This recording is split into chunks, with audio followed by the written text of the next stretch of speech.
I never thought a rock show could end with me fighting for my sister's life in the back alleys of New Orleans.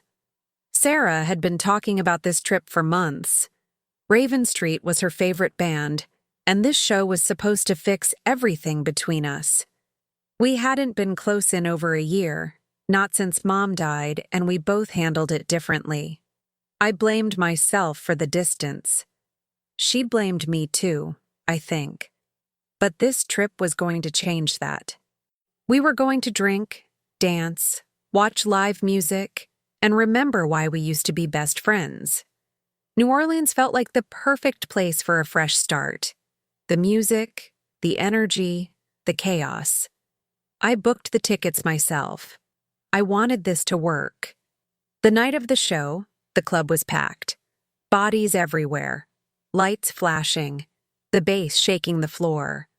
Sarah was smiling for the first time in months, and I felt like maybe we were actually going to be okay. But then these people showed up. They said they were from the official fan club. They knew Sarah's Instagram handle. They knew details about her posts. At first, it felt flattering. Then it felt wrong. They touched her arm too much. They stood too close. They whispered to each other while staring at us.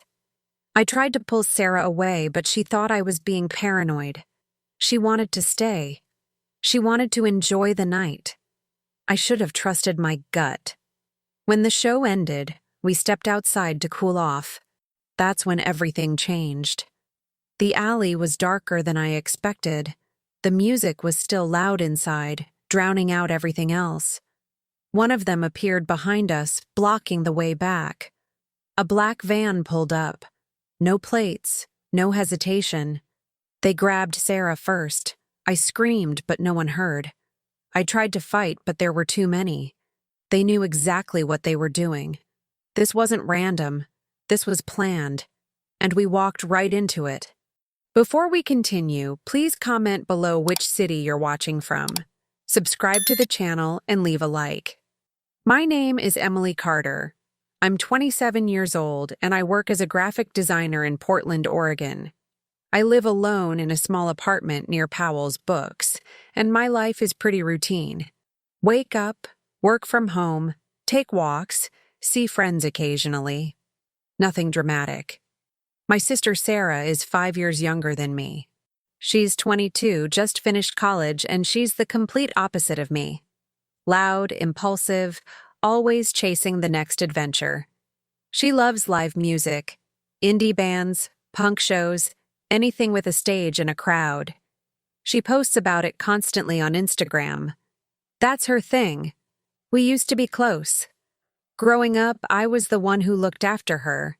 Our parents worked a lot, so I became her protector, her guide, her older sister who fixed things. But when our mom got sick 2 years ago, everything changed. The cancer came fast, 6 months from diagnosis to death. Sarah wanted to pretend it wasn't happening. She kept going to shows, posting happy photos, acting like everything was fine. I stayed home. I took Mom to appointments. I held her hand in the hospital. I made all the decisions. And when Mom died, Sarah wasn't there. She was at a music festival 3 states away.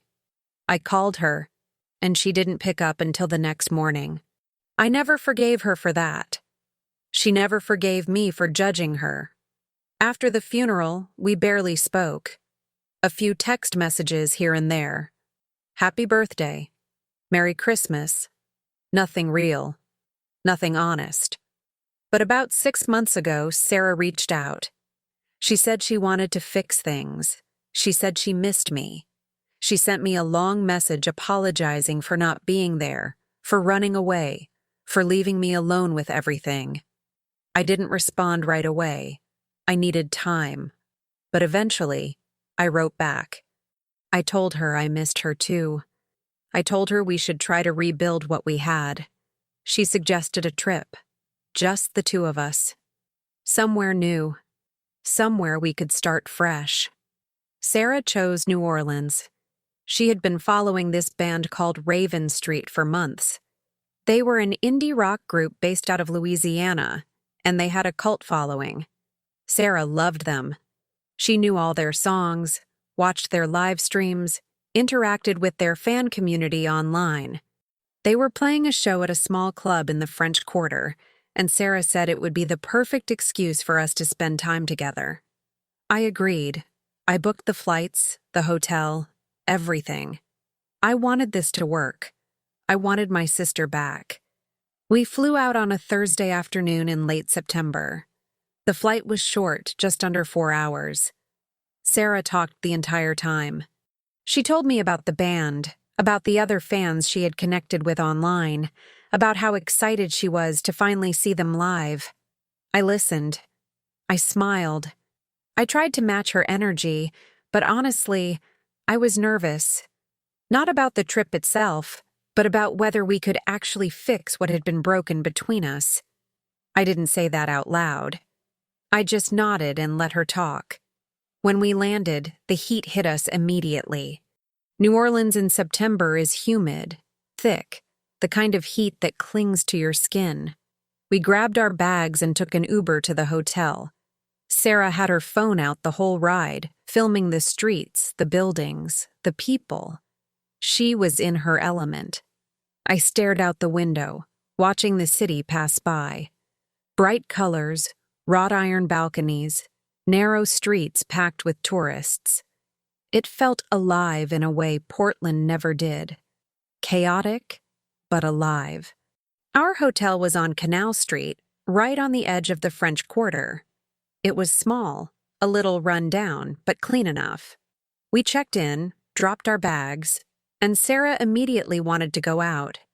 She had a list of places she wanted to see. Bourbon Street, Jackson Square, some vegan cafe she had found online. I was tired from the flight, but I didn't want to say no. This trip was about her, about us. So I said yes. We walked through the French Quarter as the sun started to set. The streets were already crowded, street performers on every corner, music pouring out of open bar doors, the smell of fried food and alcohol everywhere. Sarah was taking photos, laughing, pointing at things. She looked happy, really happy. I hadn't seen her like that in years. It made me feel lighter, like maybe this trip was already working. We stopped at a bar on Bourbon Street and ordered drinks. Sarah got a hurricane, some overly sweet red thing in a plastic cup. I got a beer. We sat outside, watching people pass by. Sarah kept checking her phone. She was texting someone. I asked who. She said it was people from the Raven Street fan group. They were meeting up before the show tomorrow night. She asked if I wanted to come. I said sure. She seemed excited about that. The next day, we slept in late. The hotel room was small, 2 beds pressed against opposite walls, a tiny bathroom with a shower that barely worked. Sarah woke up first and immediately started getting ready. She put on makeup, changed her outfit 3 times, played music from her phone. I took my time. I wasn't in a rush. The show wasn't until 9 that night, and it was only noon. We spent the afternoon walking around the city. We went to a cafe, ate beignets, drank coffee that was too strong. Sarah posted everything online. Every meal, every street, every moment. I didn't mind. That was just who she was. We walked through the Garden District, looked at the old houses, took photos in front of Lafayette Cemetery. It felt normal, easy, like we were just 2 sisters on vacation. No tension, no history, just us. Around 6, we went back to the hotel to change. Sarah put on ripped jeans, a black tank top, heavy boots, concert clothes. I wore jeans and a plain shirt, nothing special. Sarah said I looked boring. I told her I didn't care. She laughed. It felt like old times. The club was called The Vault.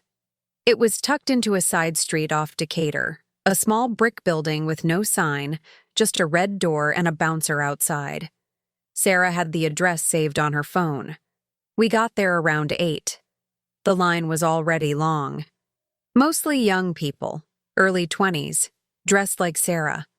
Dark clothes, band shirts, tattoos. Sarah fit right in. I felt out of place, but I didn't say anything. While we waited in line, a group of people approached us. 3 of them. 2 guys and a girl. The girl had short pink hair and a nose ring. One of the guys was tall, thin, with a beard. The other guy was shorter, wore a baseball cap backwards. They walked up to Sarah like they knew her. The girl spoke first. She said, "You're Sarah, right? From the fan group?" Sarah's face lit up. She said yes. The girl smiled and introduced herself as Megan. The tall guy was Jake. The shorter one was Chris. They said they recognized Sarah from her Instagram. They had been following her posts about the band for months.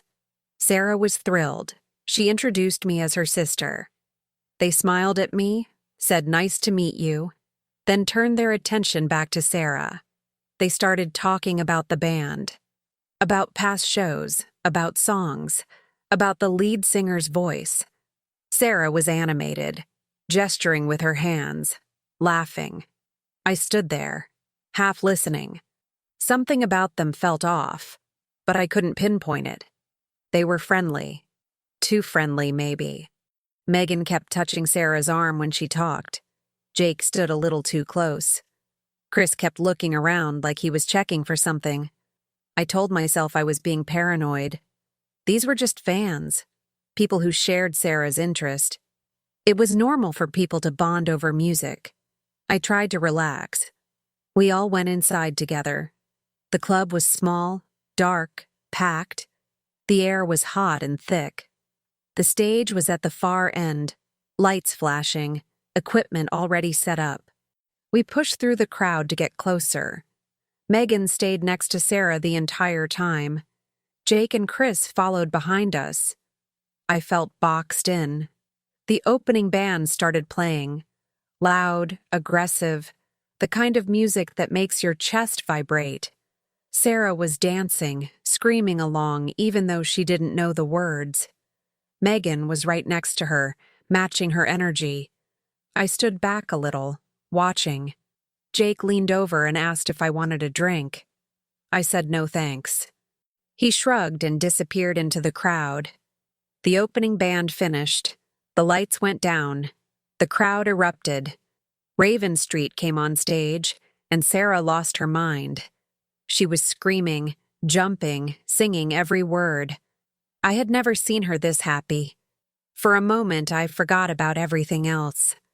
I just watched my sister, alive and free, and I felt grateful we were here. But then I noticed Megan whispering to Chris. He nodded and pulled out his phone. He took a photo of Sarah, then showed it to Megan. She smiled. That felt wrong. I stepped closer to Sarah, trying to stay between her and them. Sarah didn't notice. She was completely absorbed in the show. The band played for over an hour. By the end, everyone was drenched in sweat. The crowd started thinning out. Sarah turned to me, her face flushed, smiling. She said that was the best show she'd ever seen. I smiled back. I told her I was glad. Megan suggested we all go outside to cool off. Sarah agreed immediately. I hesitated, but I didn't want to ruin her night. We followed them out a side exit, into an alley behind the club.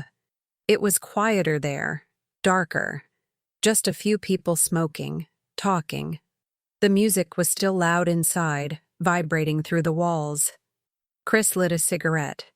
Jake stood with his arms crossed, leaning against the brick wall. Megan was talking to Sarah about the band's next tour. I stood off to the side, feeling uneasy. The alley smelled like garbage and piss. I wanted to leave. Then Jake's phone buzzed. He looked at it, then looked at Chris. Chris nodded.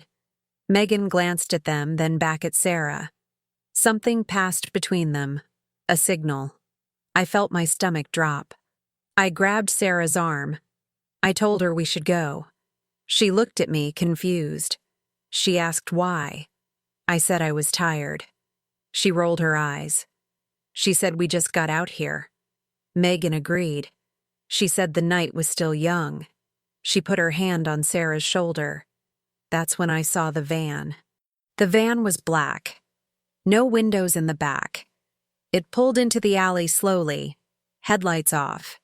I noticed it before anyone else. It stopped about 20 feet away from us, engine still running. The driver stayed inside. I couldn't see their face. I pulled Sarah's arm harder. I told her we needed to leave right now. She jerked her arm away. She asked what my problem was. I pointed at the van. I said something felt wrong.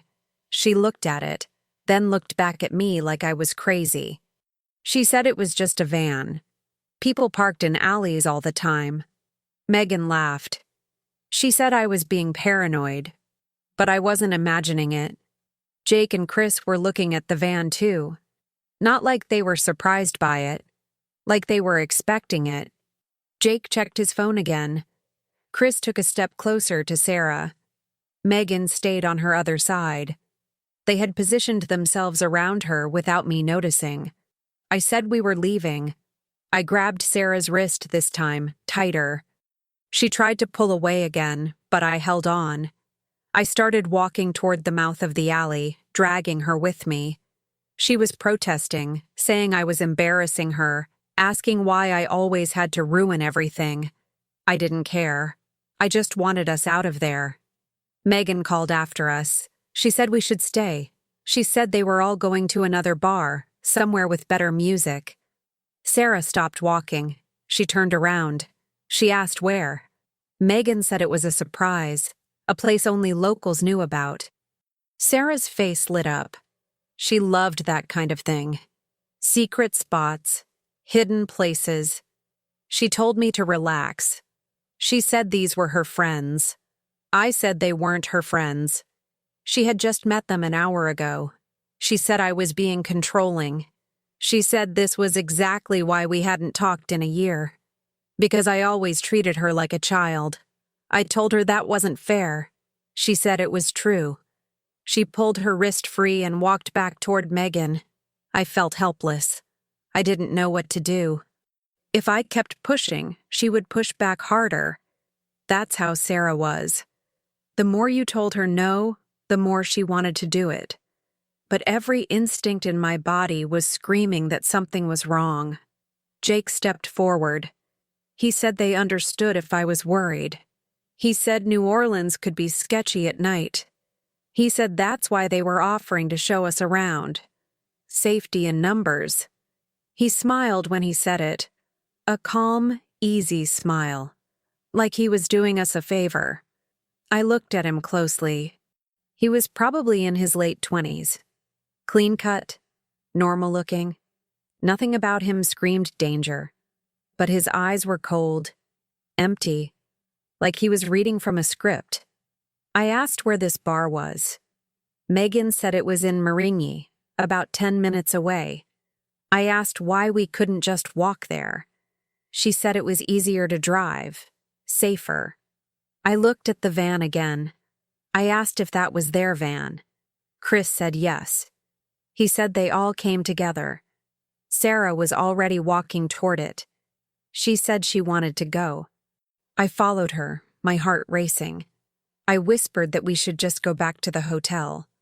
She whispered back that I was ruining her night. She said she came to New Orleans to have fun, not to be babysat. Chris opened the back door of the van. The inside was dark. I couldn't see anything. No seats, just an empty cargo area. Chris said they had taken the seats out to move equipment earlier. He said we could sit on the floor. It would only be a few minutes. I said no. I said we would take an Uber. Megan said Ubers took forever on Friday nights. She said it would be faster to just ride with them. Sarah was already climbing in. She sat down on the floor, cross-legged, looking at me like I was the problem. I stood there, frozen. I knew I should walk away. I knew I should grab Sarah and run. But I also knew she wouldn't come. She would stay with them, and I would lose her. So I made the worst decision of my life. I climbed into the van. Chris shut the door behind me. It was dark inside. The only light came from the front, where the driver sat. I still couldn't see their face. Megan and Jake climbed in after us. Chris got in last and shut the door again. The sound echoed in the small space. The van started moving. Sarah was talking to Megan about the show, about her favorite songs. Megan was nodding, smiling, engaging her. Jake sat near the door, silent. Chris was on his phone, typing something. I sat next to Sarah, my body tense, my mind racing. I asked how far this bar was. Megan said not far, just a few blocks, but the van kept going. We turned left, then right, then left again. I tried to keep track, but I lost count. We were moving away from the French Quarter. The streets were getting darker, quieter. I said I thought it was only 10 minutes. Megan said traffic was bad. She said we were taking a shortcut. Sarah didn't seem concerned. She was scrolling through her phone, showing Megan photos from the show. I wanted to scream. I looked at Jake. He was staring at me, not smiling anymore, just staring. I asked where we were going. He said the same thing Megan did. A bar. A good one. I said this didn't feel like a shortcut. He said I could get out if I wanted. He said they could drop me off right here. I looked at Sarah. She was oblivious. I said no. I said I would stay. The van turned again, this time onto a road that wasn't paved. Gravel crunched under the tires. There were no streetlights, no buildings, just darkness. Sarah finally looked up. She asked where we were. Megan said we were almost there, but we weren't. The van kept going. 5 minutes. 10. 15. Sarah's face changed. She wasn't smiling anymore. She looked at me. I looked back at her. I saw the fear starting to creep in. She asked Megan again where we were going. Megan didn't answer this time. She just looked at Jake. I said we wanted to get out. Jake said we were almost there. I said I didn't care. I said to stop the van. He said no. I raised my voice. I said stop the van right now. Chris finally spoke. He said to shut up. His voice was flat, calm, like he had said it 1,000 times before. Sarah grabbed my hand. She was shaking. She whispered that she was sorry. She said I was right. I squeezed her hand back. I told her it was going to be okay. I didn't believe it, but I said it anyway. The van slowed down. I thought maybe they were actually going to let us out, but they didn't. The van turned into a driveway, then stopped. Chris opened the door. Outside, I saw a building, a warehouse. Old, metal, rusted. No lights, no cars, just empty land around it. Jake told us to get out. I said no. He grabbed my arm and pulled me. I fell onto the gravel, scraping my hands. Sarah screamed. She tried to help me up, but Megan grabbed her. Sarah fought back, kicking, hitting, screaming. Megan held her easily. She was stronger than she looked. Chris pulled me to my feet. He twisted my arm behind my back. I tried to break free, but he was too strong. He pushed me toward the building. Jake had Sarah now. She was crying, begging them to let us go. He didn't respond. He just walked. The building had a metal door. Chris kicked it open. Inside, it was dark, cold. It smelled like oil and rust. He shoved me inside. I stumbled and fell again. Sarah was thrown in next to me. The door slammed shut. I heard a lock click. We were alone. I could barely see. There was a little bit of light coming from a crack in the ceiling, just enough to make out shapes. The floor was concrete. The walls were metal. There were no windows, No furniture, just empty space. Sarah was sobbing. She kept saying she was sorry. She said this was her fault. I pulled her close. I told her to stop. I told her we were going to figure this out. She asked how. I didn't have an answer. I stood up and felt my way along the walls. I was looking for another door, a window, anything. There was nothing, just metal. I kicked the door we came through. It didn't budge. I screamed for help. No one answered. Sarah asked what they were going to do to us. I said I didn't know. She asked if they were going to kill us. I said no. I said they wouldn't have brought us here if they were just going to kill us. She asked what that meant. I didn't answer. We sat there in the dark for what felt like hours. It was probably only 20 minutes. I kept thinking about everything I should have done differently. I should have pulled Sarah away from them the moment they approached us. I should have called an Uber. I should have screamed in the alley when I first saw the van. I should have fought harder. Then I heard voices outside. The door opened. Light flooded in, blinding us. I held up my hand to block it. 3 figures stepped inside. Jake, Chris, and someone else. A man I hadn't seen before. Older. 40s, maybe. He was wearing jeans and a flannel shirt. He looked normal, like someone's dad. He looked at us for a long moment. Then he smiled. He said welcome. He said his name was David. He said we were going to be staying here for a little while. Sarah asked why. He said because that's how this worked. He said a lot of girls came through here. He said some stayed a few days, some stayed longer. It depended. I asked what he meant by that. He said it depended on how cooperative we were. He said if we behaved, things would be easier. If we didn't, they would be harder. He said it was our choice. Sarah started crying again. I told her to stay quiet. David crouched down in front of me. He said I seemed like the smart one. He said that was good. He said smart girls survived. He stood back up and told Jake and Chris to bring us some water. They left. David stayed. He leaned against the wall, watching us. I asked if anyone knew we were here. He said no. I asked if anyone would look for us. He said probably not for a few days. He said by then, it wouldn't matter. I asked what he wanted. He said that wasn't his decision to make. He said someone else would decide that. Then he left. The door closed again. The lock clicked. We were alone again. Sarah was hyperventilating. I held her face in my hands. I told her to breathe. I told her to look at me. She did. Her eyes were wide, terrified. I told her we were going to get out. I told her to trust me. But I didn't know if that was true. I didn't know anything anymore. All I knew was that we were trapped, and no one was coming to help us.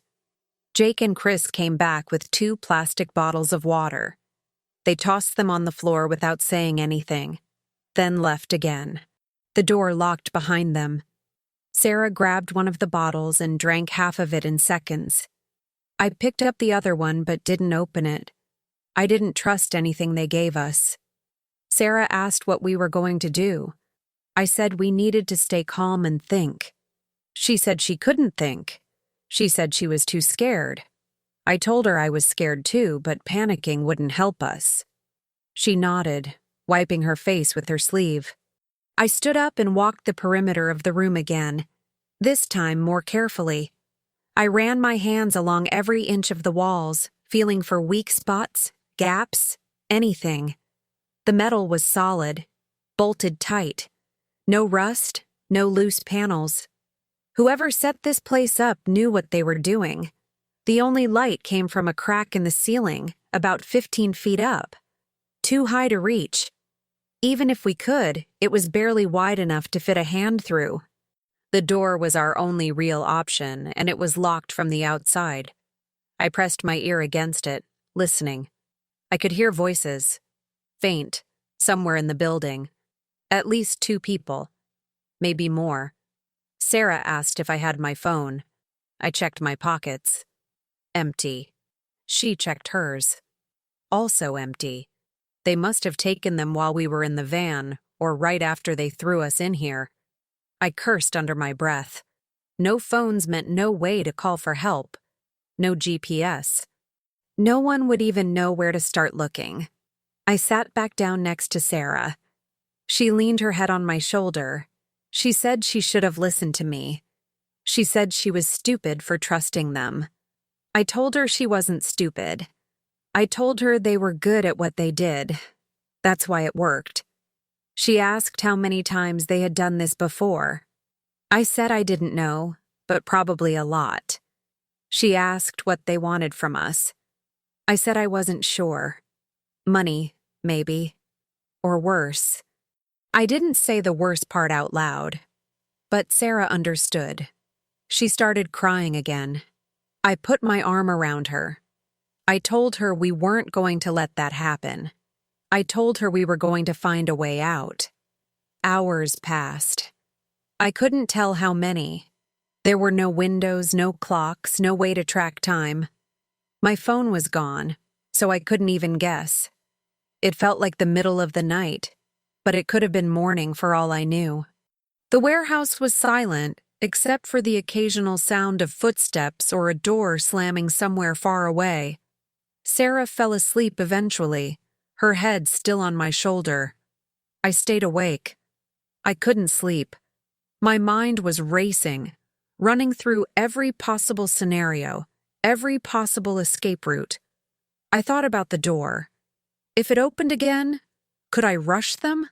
Could I overpower whoever came through? Probably not. There were at least 3 of them, maybe more. And they were bigger, stronger, prepared. I thought about screaming, but who would hear us? We were in the middle of nowhere. Even if someone did hear, would they care? Or would they be part of this? I thought about David, the man who called himself the smart one. He said a lot of girls came through here. That meant this was organized. A system. They had done this before. They would do it again. The door opened suddenly. I jumped. Sarah woke up startled. It was Chris. He stood in the doorway, holding a paper bag.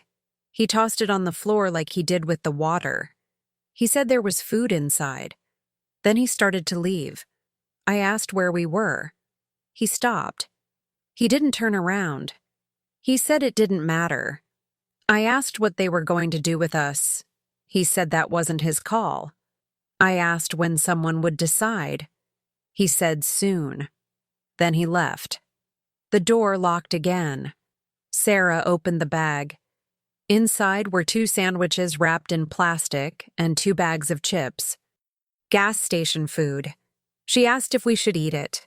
I said we should. We needed our strength. She nodded and took a sandwich. I took the other one. It tasted like nothing. I forced myself to swallow. While we ate, I kept thinking. The fact that they were feeding us meant they weren't planning to kill us immediately. That was something. It meant we had time. Not a lot, but some. I needed to use it. I asked Sarah if she noticed anything about them. Anything specific. She said no. I pressed her. I said to think. Did they say anything? Any names? Any places? She shook her head. Then she stopped. She said Megan mentioned something in the van. Before things got bad. She said something about a show next week. In Baton Rouge.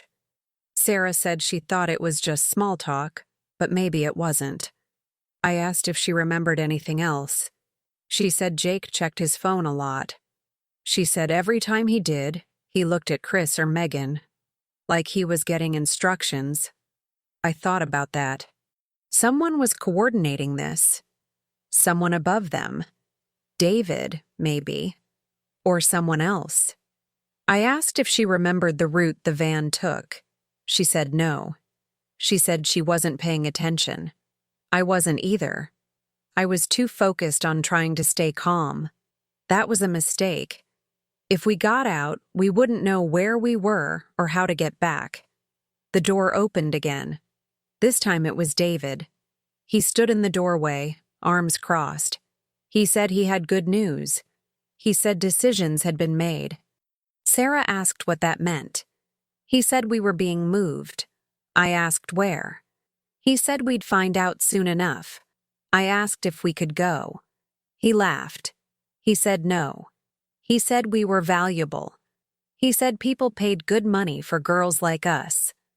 Young, American, no one looking for them yet. Sarah's face went white. She asked what he meant by that. He said she was smart enough to figure it out. I stood up. I said people were looking for us. I said our family knew where we were. He said sure they did. He said we were in New Orleans, a city with millions of tourists. He said people disappeared here all the time. He said no one would connect us to them. He said by the time anyone realized we were missing, we'd be long gone. He told us to get ready.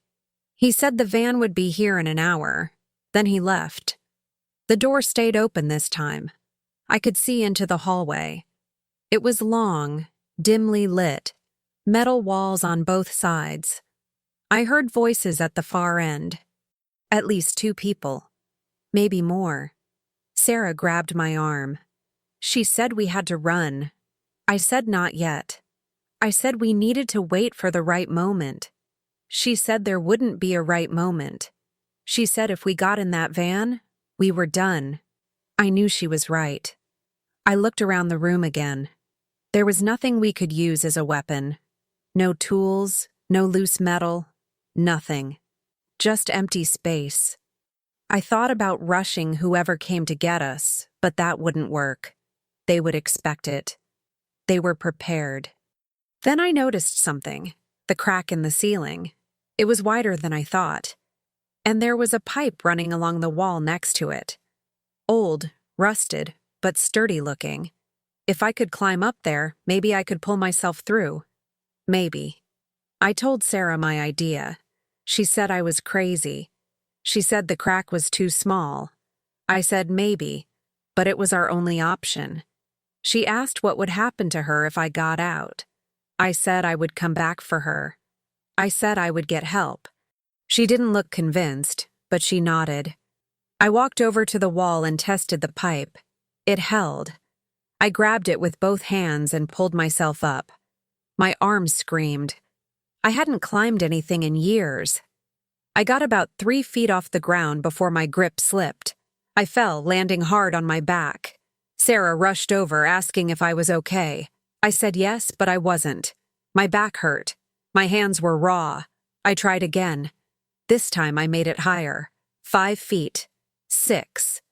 The pipe creaked but held. I reached for the crack in the ceiling. My fingers brushed the edge. I pulled myself higher, using every ounce of strength I had left. I got my hand through the crack, then my arm.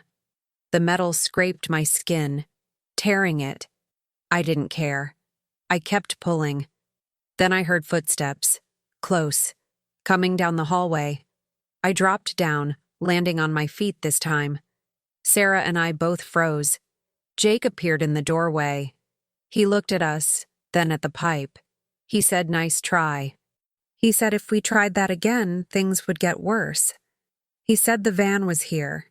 He said it was time to go. Chris appeared behind him. They both stepped into the room. Jake grabbed Sarah. She screamed and fought, but he overpowered her easily. Chris came for me. I backed up, my heart pounding. He said not to make this harder than it needed to be. I said I wasn't going anywhere. He lunged at me. I dodged to the side. He missed. I ran for the door. I made it into the hallway. I could see the exit at the far end. I ran as fast as I could. My legs felt weak, shaky, but I pushed through. I heard Chris behind me, his footsteps heavy and fast. I was halfway down the hallway when he caught me. He grabbed my shirt and yanked me back. I fell hard. hitting the concrete floor. Pain shot through my shoulder. He pinned me down, his weight crushing. I couldn't breathe. I tried to scream, but nothing came out. Jake appeared, dragging Sarah. She was still fighting, still screaming. He threw her down next to me. He said we were making this difficult. He said we would regret that. Chris pulled out a zip tie. He yanked my hands behind my back and tied them together. Tight. The plastic cut into my wrists. He did the same to Sarah. They pulled us to our feet and pushed us toward the exit. I stumbled, barely able to keep my balance with my hands tied. Sarah was crying, her face red and streaked with tears. I wanted to tell her it would be okay, but I couldn't get the words out. We stepped outside. The air was cold. It was still dark, but I could see the faint glow of dawn on the horizon. The black van was parked a few feet away, engine running. The back door was open. Jake pushed Sarah inside first. She fell onto the floor, her body limp. Then Chris pushed me. I landed next to her. David was already inside, sitting near the front. He said we should have cooperated. He said things were going to be much harder now. Jake and Chris climbed in after us. The door slammed shut. The van started moving. I looked at Sarah. Her eyes were closed. I didn't know if she had passed out or if she was just giving up. I couldn't give up. Not yet. I had to find a way out. For both of us. The van drove for about 20 minutes. I counted every turn, every stop, trying to map it in my head. Left, right, straight for a while, then another left. My wrists were burning from the zip ties. Sarah was next to me, awake now, but silent. Her face was blank. Shock, maybe. Or she had given up. I couldn't let her give up. David sat near the front, scrolling through his phone. Jake and Chris were on either side of us, blocking any path to the door. The driver was someone I hadn't seen before. A woman. Short hair, leather jacket. She didn't look back once. I tested the zip tie on my wrists. I twisted my hands, trying to find slack. There wasn't any. The plastic dug deeper into my skin. I could feel blood starting to drip down my fingers. I kept twisting anyway. Pain didn't matter. Getting out mattered. The van slowed down, then stopped. I heard the driver say something. David leaned forward to listen. I couldn't make out the words. Then David cursed. He said something about a checkpoint. My heart jumped. A checkpoint meant police. It meant people.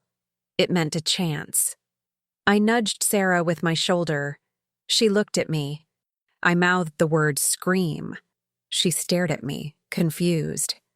I did it again. Scream. She shook her head. She was too scared.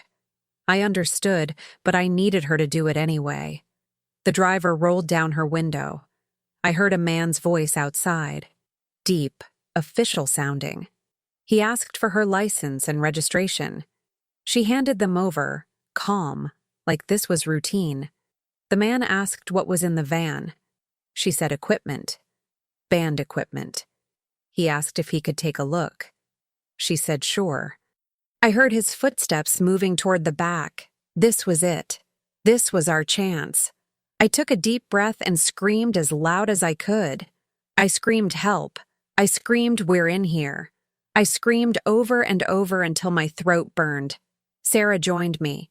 She screamed too. We both screamed. The sound echoed in the metal van, deafening.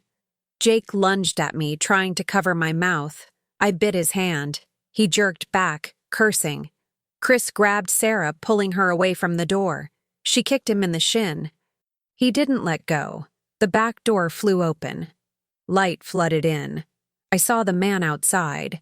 He was wearing a uniform. Not a cop. Security. Private security, maybe. He looked at us, then at Jake and Chris. His face didn't change. He said you got some wild ones here. David laughed. He said you have no idea. The man in the uniform laughed too. He said good luck. Then he shut the door. My stomach dropped. He was with them, or paid by them, or just didn't care. Either way, we were still trapped. The van started moving again. David turned around and looked at me. He said that was stupid. He said I just made things worse for both of us. Jake punched me in the ribs. Hard. I gasped. The air knocked out of my lungs. Sarah screamed at him to stop. He didn't. The van drove for another 10 minutes, then stopped again. This time, the back door opened immediately. We were in a parking lot, empty, except for a few abandoned cars. Beyond that, I could see buildings. Warehouses, storage units, all run down and dark. No people, no lights, no help. David told Jake and Chris to get us out. They dragged us onto the pavement. My legs buckled. I couldn't stand. Chris yanked me up by my arm. Pain shot through my shoulder. Sarah was on her feet, barely. They pushed us toward one of the buildings. This one was bigger than the last. 2 stories, rusted metal siding, broken windows on the upper floor. The door was propped open with a cinder block. Inside, it smelled worse than the first place. Mold, rot, something dead. I tried not to breathe too deeply. They took us down a hallway, then up a set of metal stairs. My legs were shaking. I almost fell twice. Sarah was behind me, crying again. At the top of the stairs, there was a long corridor with doors on both sides. They opened one and shoved us inside. The room was small. A mattress on the floor, stained and torn. A bucket in the corner. That was it. No windows. One door. Jake cut the zip ties off our wrists. I felt the blood rush back into my hands. It hurt worse than when they were tied. He said someone would bring food later. Then he left. The door locked behind him. Sarah collapsed onto the mattress. She curled up into a ball, sobbing. I sat down next to her, rubbing my wrists. The skin was raw, bloody. I didn't care. I was trying to think. We were in a different building now, bigger, more secure. But that also meant more places to hide, more exits, more chances. I stood up and checked the door. Solid. No handle on the inside. I pressed my ear against it. I could hear voices below, faint but clear enough. At least 3 people. Maybe 4. One of them was David. I recognized his voice. He was giving orders. Something about a pickup tomorrow morning. Something about getting us ready. I turned back to Sarah. I knelt down in front of her. I said we were getting out tonight. She looked at me like I was insane. She said there was no way. I said there was always a way. She said they were too strong. I said we were smarter. She didn't believe me. I didn't care. I believed it enough for both of us. I explained the plan. It was simple. When they brought food, we would rush them. One of us would distract, the other would run. Whoever got out would get help. Sarah said it wouldn't work. I said it was the only option we had. She said, what if they had guns? I said then we'd be dead either way, so it didn't matter. She went quiet after that. We waited. Hours passed. My stomach was empty, cramping. My mouth was dry. I sipped the last of the water from the bottle Chris had given us earlier. Sarah didn't drink any. She just lay there, staring at the ceiling. Finally, I heard footsteps. Heavy, slow, coming up the stairs. I grabbed Sarah's arm. I whispered for her to get ready. She sat up, her face pale but determined. The lock clicked. The door opened. It was Chris. He had a paper bag in one hand, a bottle of water in the other. He stepped inside. I didn't hesitate. I rushed him. I slammed into his chest with everything I had.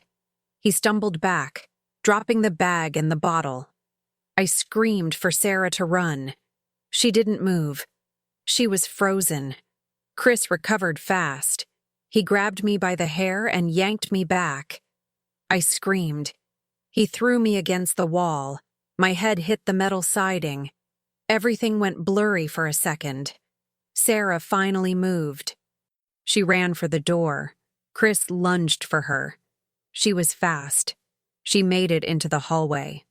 I heard her footsteps, running, echoing. Chris cursed and ran after her. I tried to get up, but my head was spinning. I forced myself to my feet and stumbled out into the hallway. I could hear them below. Sarah was screaming. Chris was yelling. Then I heard another voice. Jake. Then another. David. They had her. I ran toward the stairs anyway. I had to try. When I got to the bottom, I saw them. Jake had Sarah pinned against the wall. Chris was catching his breath. David was standing a few feet away, arms crossed, shaking his head. He saw me and laughed. He said we really didn't learn. Then something happened. Something I didn't expect. The front door of the building burst open. A man stumbled in, drunk or high, I couldn't tell. He looked around, confused. He said he was looking for someone named Tony. David turned to look at him. For just a second, everyone was distracted. I saw my chance. I ran. Not toward Sarah. Toward the door. I hated myself for it. But I knew if I didn't get out, neither of us would. I heard David yell. I heard footsteps behind me. I didn't look back. I ran through the door and into the parking lot. Outside, I ran as fast as I could. My legs burned. My lungs screamed. I didn't know where I was going. I just ran. Behind me, I heard the van engine start. I heard tires screeching. They were coming after me. I ran toward the street. I could see lights in the distance, cars, buildings, people. I pushed harder. My vision was blurring. My legs felt like they were going to give out. But I kept going. The van was gaining on me. I could hear it getting closer. I veered left, cutting between two buildings. The van couldn't follow. I heard it stop. I heard doors slamming. They were on foot now. I kept running. I came out onto a main road. Traffic. Headlights. I ran into the middle of the street, waving my arms. A car honked. Another swerved. I didn't care. I kept waving. Finally, a car stopped. An older man, maybe 60, looked at me through the window. He asked if I was okay. I said no. I said I needed help. I said people were chasing me. He unlocked the door. I jumped in. I said to drive. He said he was calling the police. I said yes, do it. Just drive. He pulled away. I looked back. I saw Chris and Jake standing on the sidewalk, watching us leave. They didn't chase. They just stood there. The man asked what happened. I told him. All of it. The club, the van, the warehouse, Sarah. He called 911. He told them everything I said. He stayed on the line with them until we reached a police station. He pulled into the parking lot. Officers were already outside, waiting.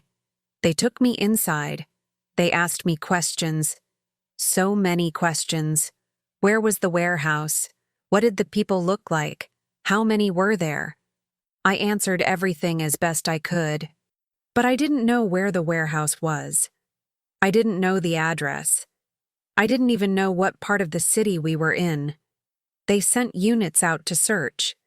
They searched for hours. They found the first warehouse, the one where we were kept initially. It was empty. They found the second building, also empty. No Sarah, no David, no Jake, no Chris, no Megan, nothing. They were gone. I sat in the police station wrapped in a blanket, shaking. An officer brought me water. Another brought me food. I couldn't eat. I couldn't drink. I could only think about Sarah, about how I left her there, about how she was still out there somewhere. The officer said they were doing everything they could. He said they had descriptions, surveillance footage from the club, phone records. He said they would find her. I wanted to believe him, but I didn't. They took me to the hospital. They checked my head, my ribs, my wrists. Everything was bruised, battered, but nothing was broken. They gave me painkillers. They gave me a place to sleep. I didn't sleep. I just stared at the ceiling, thinking about Sarah. They kept me in the hospital overnight for observation. A detective came in the morning. Her name was Rodriguez. She was in her 40s, tired eyes, but kind.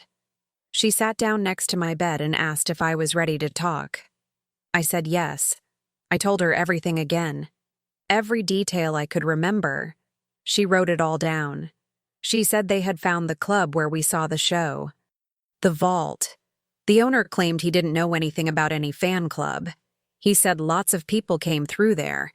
He couldn't keep track of everyone. She said they pulled security footage. They saw us leaving through the side exit with Megan, Jake, and Chris. They saw the van pull up. They saw us get inside. But the plates were fake. The van was probably stolen. They were still looking. I asked about Sarah. Rodriguez said they had her photo out everywhere. Every hospital, every shelter, every bus station and airport. They were monitoring her phone, her credit cards, her social media. Nothing yet. She said that wasn't unusual. She said these people were professionals. They knew how to disappear. I asked how many times this had happened before. She hesitated. Then she said too many. She said New Orleans was a tourist city. Millions of people every year. Most were fine, but some weren't. Some got targeted. Young people usually. People traveling alone or in small groups. People who trusted strangers. She said the groups that did this were organized. They worked fast. They moved victims quickly, sometimes out of state, sometimes out of the country. I asked what happened to the victims. She said it depended. Some were ransomed, some were trafficked, some were never found. I felt sick. I asked if Sarah would be found. She said she didn't know.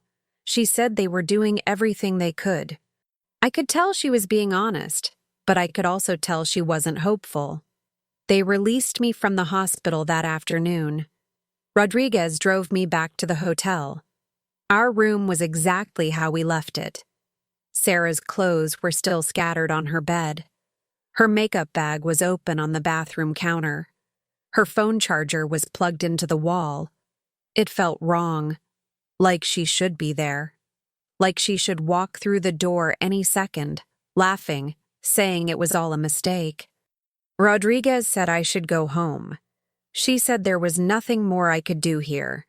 She said they would call me the moment they found anything. I said I wasn't leaving without Sarah. She said I might be waiting a long time. I said I didn't care. But I did go home. 3 days later, the police insisted. They said I wasn't safe in New Orleans. They said the people who took Sarah knew who I was, knew what I looked like. They said if I stayed, I could become a target again. My dad flew down to get me. He barely said a word the whole flight back. He just held my hand. Back in Portland, everything felt wrong. My apartment was the same, but it didn't feel like mine anymore. I couldn't sleep in my bed. I couldn't eat. I couldn't work.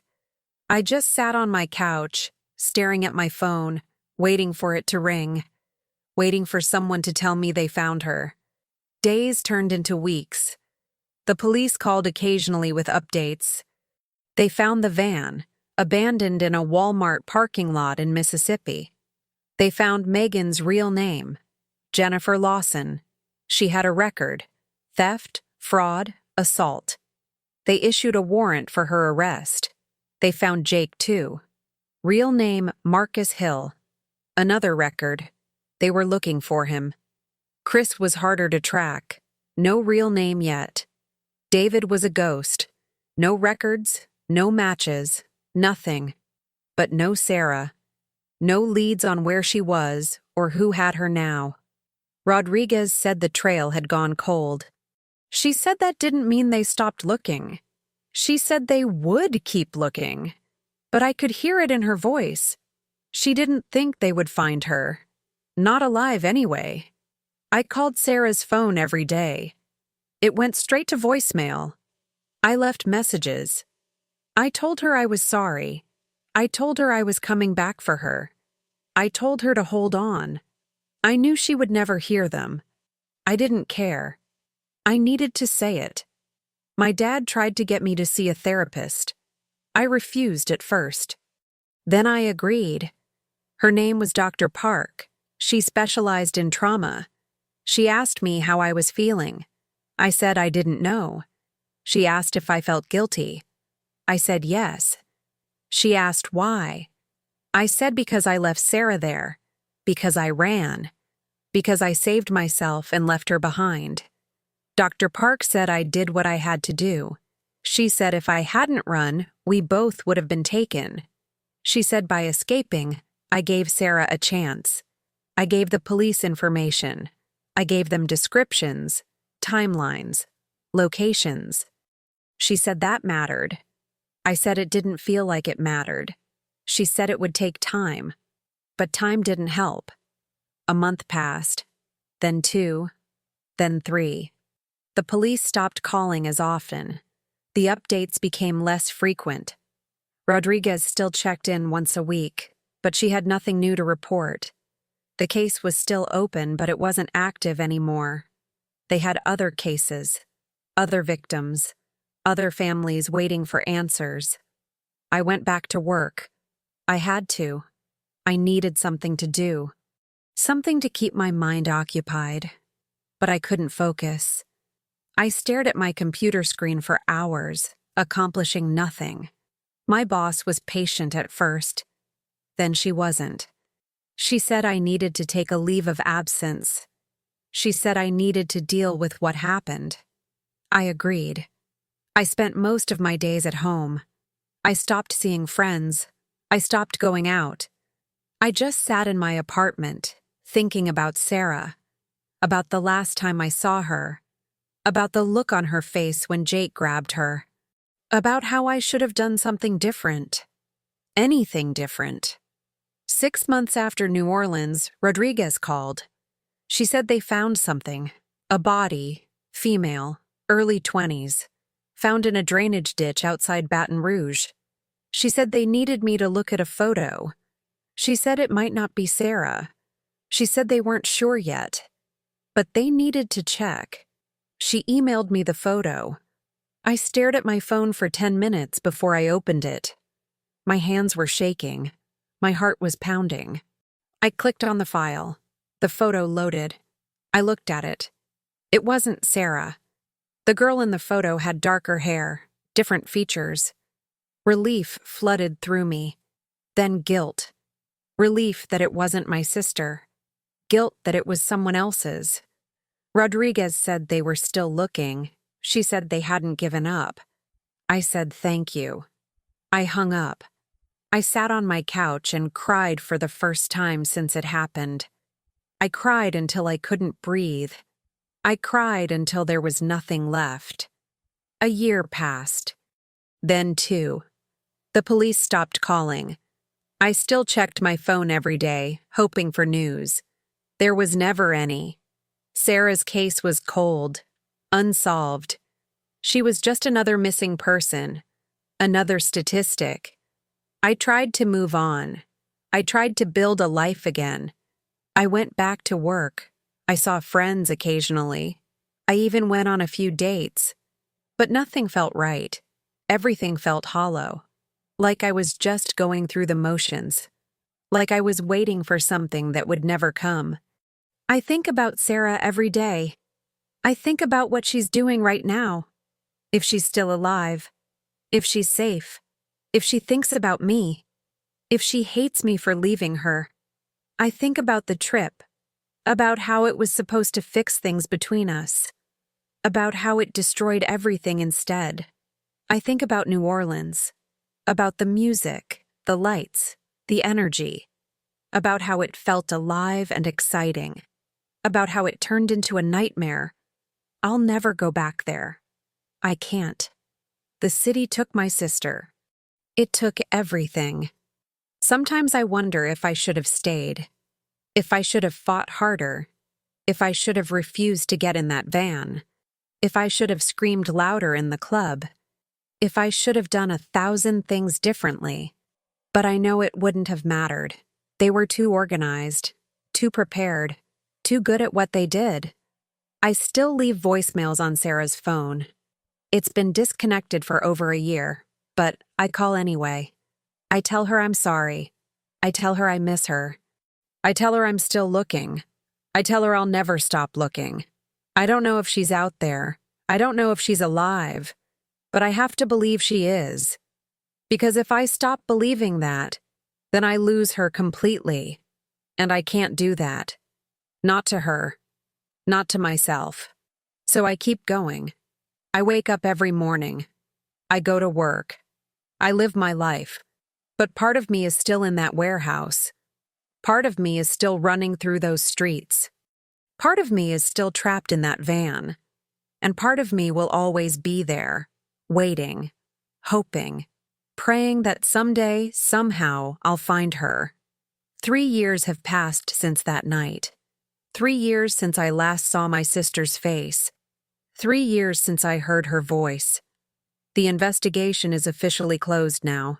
Not solved. Just closed. The police say there are no more leads to follow. They say they did everything they could.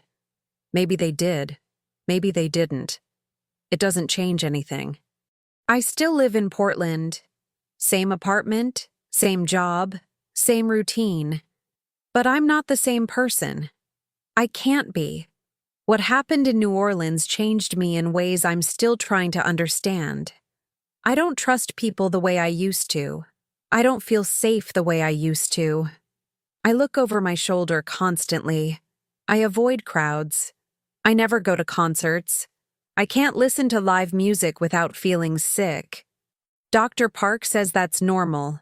She says trauma rewires your brain.